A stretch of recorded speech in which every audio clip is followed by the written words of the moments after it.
Okay. Hi everyone, I'm Leon Power from Nanobubble AgTech, CEO and co-founder. So as you notice, we don't just do berries, we actually a company do it for dairy pivot installs, and I'm a Kiwi and we love milk over there, that's what we do. But I was working for an engineering company 4 or 5 years ago that were using this new nanobubble technology for wastewater, and we were getting quite a few sales to hydroponic growers and seeing that starting to be early stage adopted in Northern America and Europe, and then saw some of the benefits that hydroponic growers get and thought, can we do this on dairy pivot systems? And we recently brought out a non-compete with my old engineering company so we can sell into the berry industry and take over some of the old case studies that I got in there, as well as we've got a couple sales in that space now as well. But yeah, so we do nanobubble systems for large-scale outdoor perennial-based systems like orchards, citrus, table grapes, 150 hectare pivots, that sort of thing. And full disclosure, I do not know much about berries, so if I say something stupid, just please ignore that. But from an agronomy background, I was an agronomist in the dairy and sheep and beef sector too, so I know a little bit about soils. So what are nanobubbles? Nanobubbles is just a new way of putting gas into water, and there's several ways of doing that have been around for all different industrial processes. Nanobubbles have come along, and the key difference is the bubble size of whatever gas you're putting in is about 1,000 times smaller diameter, so a massive drop in the size, and we get unique attributes as a result of that. To give you an example, our bubbles are around 80 to 100 nanometers, and that probably means nothing to everyone, but in 1 milliliter of water, like one drop, we fit roughly to 100 to 200 million nanobubbles in one drop with one pass through our systems. So that gives you a scale of how well dispersed the gas is into the water. As a result of the smaller bubble size, there's all these unique attributes that come about from having that, and the main other one is that the bubbles have a really strong negative charge. It's starting to be used across quite a range of industries. Hydroponics has probably been the main area overseas that's sort of made nanobubbles of things, as well as aquaculture, water quality management in lakes, and wastewater and wastewater treatment are a couple of the big ones. So one of the main things about having nanobubbles in water is we can make water hold a super high amount of any gas, and for growing we only use oxygen gas. You can use a bit of ozone, but that's sort of the main one 90% of people use and where you get the biggest response on. What's really unique is if there's a ceiling limit, and you can see on the screen there 10 milligrams of oxygen is per litre of water is roughly where that sits, and most growers' water will be sort of 6 to 8 most of the time, and above 10 is pretty hard to do without adding some chemical or some other sort of system to go above that. Our systems take it from 6 or 8 up to around 30 or 40, and usually for growers doing berries, a high value crop, we're taking up as high as we can get because we want to get the maximum value of adding nanobubbles. The other interesting thing about nanobubbles is we get that dissolved oxygen level really high, but that's actually separate to the nanobubbles. So you have a reserve of nanobubbles that haven't collapsed and been dissolved into the water, and those can have really cool water interactions with the soil, and I'll get a bit more into that. But what's unique if you compare it to using like hydrogen peroxide or ozone that can also get your dissolved oxygen level up and have quite a strong oxidative effect, is with the nanobubbles, we can take it a lot higher, and then the drop is a lot slower over time in the water, so you get that reserve of nanobubbles that do collapse in the sort of hours after it's passed through the system and been irrigated. But it's just like a really slow release mechanism of adding lots of oxygen in your irrigation water or down into your soil or substrate. Why would you use nanobubbles? Main reason is you can just increase crop yield for a couple reasons. The main reason is you get much bigger, healthier root mass, so all roots need oxygen. If you can create a more oxygenated soil or subsoil area, it's made better for your microbial populations. And the other big reason is disease and pest resistance. So we talked about getting oxygen really high, and I'll get next slide actually just talks about it a bit more, but it's just a really cool chemical-free novel technology for controlling Pythium and Phytophthora and a range of other just pathogens and disease pressure. Oh, I'll go back one. The reason for this, and I'm repeating myself a bit here, but yeah, getting lots of oxygen to the soil, better growing environment, that's sort of growing 101. Don't need to explain that too much. And then when we have the nanobubbles collapsing, they produce these things called hydroxyl radicals, which sounds really radical and out there, but they are a really strong oxidizer. So if you know much about chlorine, is sort of the common cheap one that everyone uses for heaps of stuff in industry and in growing, and it's oxidation. It's a pretty strong bond breaker. Hydrogen peroxide or bleach sits above that. Ozone above that again. Hydroxyl radicals can break bonds much stronger than any of those, but we only get a small amount of those when they're collapsing. So it's not like adding a chemical, but it gives you a mild overall oxidative effect. But there are a certain percentage of your microbial population that are really susceptible to that. And yeah, Pythium, Phytophthora, Fusarium all fall in that category. So that's probably the two main reasons people are using it over, like in the Northern Hemisphere and other industries are growing, is you can control a lot of bugs without using any chemicals and you can't overdose. And then you can just get bigger, healthier roots and hopefully get a bit of improved crop yield as a result of that. There's a little photo under a super high-powered microscope of some bubbles around the tip of a root of the plant, and because the bubbles have a negative charge, often they're attracted to things, and then there's been 1 or 2 published studies showing roots of plants coated in nanobubbles help bring in dissolved ions of different fertiliser that you use as well, but still pretty unproven. Some additional benefits is that a lot of people use it for improving water quality in lakes. So if you've got lakes that are real stinky with sludge and algae, they'll add nanobubbles now if it's a nice one in the middle of a town. But you can also use that to improve the water quality of your dam. It's really good for cleaning biofilm in lines. So if you get a bit of biofilm build up over time, or you might be an organic grower and you don't have many options to use that, it's a good way to increase your irrigation dripper uniformity across your plants, or irrigation uniformity. And less disease net harboured in them. A lot of growers using nanobubbles find they can reduce their chemical costs for different sprays, or if they're using biologicals, can often reduce those. There's quite a big amount as well, and find this they're not seeing any sort of reduction in the reason why they're using them in the first place. And then if we go to soil-based growing for like a lot of the berry growers or strawberry growers that are still outdoor in the paddock or not growing in soilless media, it's quite a good way for removing the impact of certain dissolved salts. So it's really good for using if you've got really high chlorine levels in your water. We just did a really cool cherry installation where it's a really big issue in young where they grow a lot of cherries, and can really reduce the impact of chlorine. We have found some of our sites on orchards where they're irrigating like 6 to 12 hours a day, all through summer and Mildura and that sort of thing. It can drop the soil pH, which can be useful if you've got really high pH soil. And then with the negative charge on nanobubbles, we get a more capillary action of the water through the soil, so you get more of a sideways action if you're using drip irrigated technology. And that's actually one of our biggest things in our primary markets of the dairy pivot space or horticulture, is that plants using nanobubbles are often more resilient to high heat stress or lack of water. So we've done a lot of trials at university level. We've been able to grow the same amount of grass using 50% less than the optimum or 50% less than the control, and it's really cool for that if you have lack of water, which isn't really an issue for you guys. So just going to rip into a case study. We did a installation, first berry installation with a grower in New Zealand at a family-owned, operated business with 7 hectares, strawberries and raspberries being the main 2, as well as a bit of blackberries and a tiny bit of blueberries. Raspberries and blackberries and blueberries in pots, and the strawberries, as you can see, tabletop. They're a pretty good operator. It was a couple years ago when we did this installation, and they've probably got a bit better since then as well, but it was done over 200,000 plants where they had 2 separate fertigation tanks, and we had our nanobubble set up on one, and the others right next to didn't have it, but everything else the same. They ran the system for the majority of the season and found they got a 23% increase in saleable yield. The main things that the growers reported back to, other than growing a lot more, is that the plants had a lot deeper colour, and especially through the second half of the season were way more resilient to pest and disease pressure. We got a sale that's been there running for nearly 4 years now, and obviously really good ROI. Obviously that's the best sort of response you're going to get, but out of all the hydroponic ones we've done, we've always had a very fast ROI.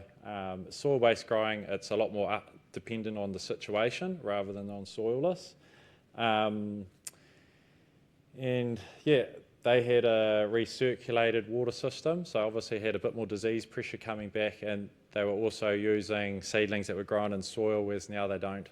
They said that probably helped they probably had a bit more disease pressure than they thought at the time coming through from that. But when they first did the install, and we did the trial system for free, they thought they had no issues whatsoever. So, you know, it wasn't like they were coming to us with any issues around water quality that they were aware of. This is just a photo, so it's from our master student in our first year when we're doing pasture trials for the growers that grow in soil. So this is dairy pasture, gets a lot of compaction from cows trotting on it. But after 4.5 months of irrigation through a summer season, just the difference in root mass, and it's just an example showing that even in soil-based growing, using nanobubbles, you can get the same response as you do growing hydroponically, like bigger, healthier, wider roots. And on the dairy space, obviously it gets a lot less love than you guys put in terms of money, but we typically get a 25 to 30% improvement through your summer middle irrigation season, so and very consistent. If you're trying to connect a nanobubble system, there's multiple ways that you could do it, so it just depends on your existing setup and what works best. The main way for berry growers or smaller growers is a tank connected system, so if you've got your main fertigation tank or 1 day of water storage, we can hook our system up in parallel, have that chugging away, and it just runs 24/7, getting the nanobubble concentration up really high. If that's not possible, we connect an inline system, so for a lot of the larger stuff, often they don't have that short-term water storage, or they don't want another big pump running all the time, so we'll put an inline system in. And that's so after your pump that goes out to your irrigation, we have something that runs all the water flow through our system and then back into your pipe and then goes out everywhere on the farm it's got to go. And then some people do pond connected systems. So we've done one system like that, but typically don't do pond stuff. But if you've got poor water quality, we could do that as well. This is what one looks like on a 100 hectare pivot installation, and our systems are a bit more compact than this now. I haven't got into the details of what we do, but how the nanobubble system works. But so we don't use air, we use pure oxygen. So we have an oxygen concentrator. So what that is basically you run air through a compressor and a molecular sieve, it's a bit more like sand that under pressure the nitrogen sticks to, and the pure oxygen doesn't, and we put pure oxygen only in your irrigation water. So in the little sort of pump shed in the background, we've got the oxygen concentrator in there, as well as all our Wi-Fi connected controls that connects to the app on your phone, so you can make sure it's working and see what dissolved oxygen is coming out with that inline system. And then the nanobubble system's the bit on the front, and that big tank thing that was our first big one we did, so it's a lot more compact and smaller these days. But you run the whole water flow through the system, and we always set them up in parallel, so if you have to do any maintenance or want to turn it off or change anything, you can either turn it off on your phone or you can fully bypass it with the valves there.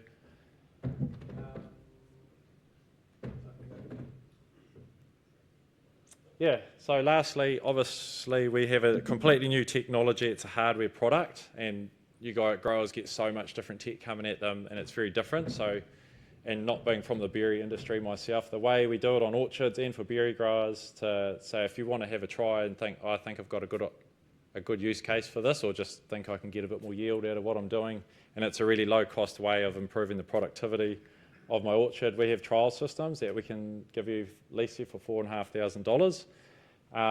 They run on bottled gas, so our full systems, we have an oxygen concentrator, but for a trial system, to keep things simple, we just use bottled gas, and you get one of those packs, and that'll last you a year or two, but it means we don't need any power. They take about half a day to install and another sort of half a day of organising to do it, but it's a really cheap, easy way. If you want to have a look, we'll do it over half a hectare or something like that, and then whenever you irrigate as per normal, we've got a water pressure activated valve. When the pressure comes up, lets the gas flow from the bottles. So we usually give these out on the basis that we'll give you a proposal for what the cost of a full system is, and you can set your own targets. Say if we can get X amount of improvement or X amount of reduction in disease pressure, we're going to buy it, and if we think we can hit that and it's achievable, then we'll everyone's on the same page and we can go ahead with the lease system to de-risk it.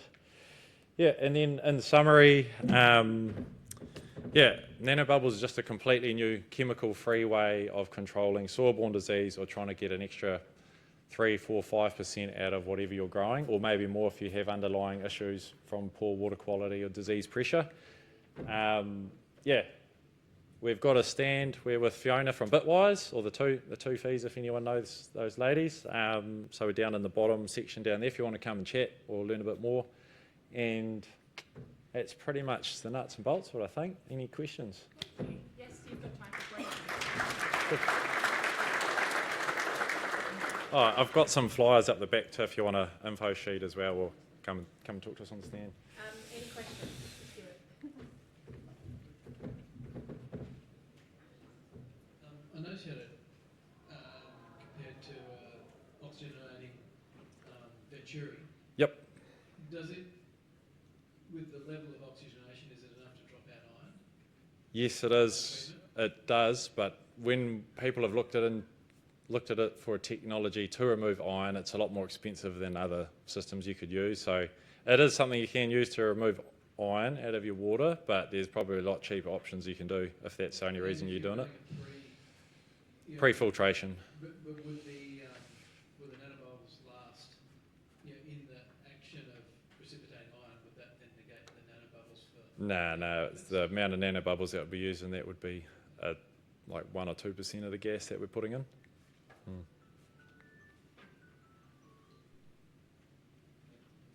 Oh, up front here. Yep.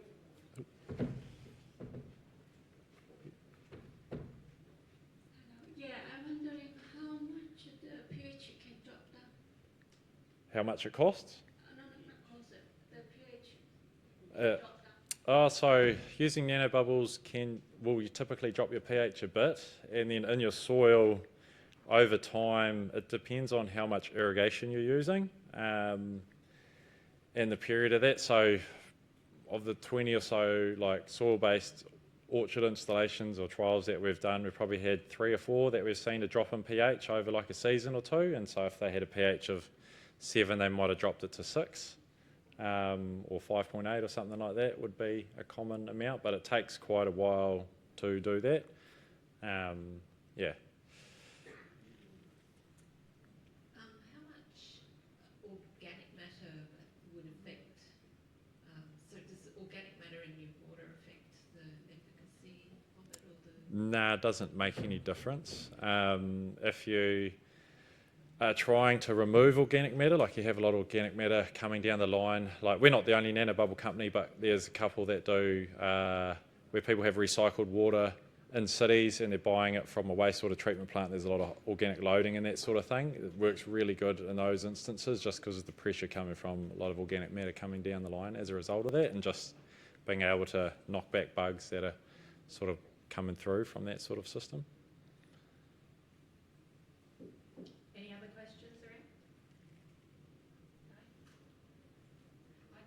Some of my questions have been covered, but I was going to ask about the water quality, and is temperature an issue at all with the nanobubbles? Certainly in colder water you can get a higher dissolved oxygen level, but like we do stuff out in Mildura where it's like 30-degree water, and doesn't seem to make a difference to how much we might drop you 10% the amount of oxygen we're transferring in a single pass, but yeah, not a significant difference.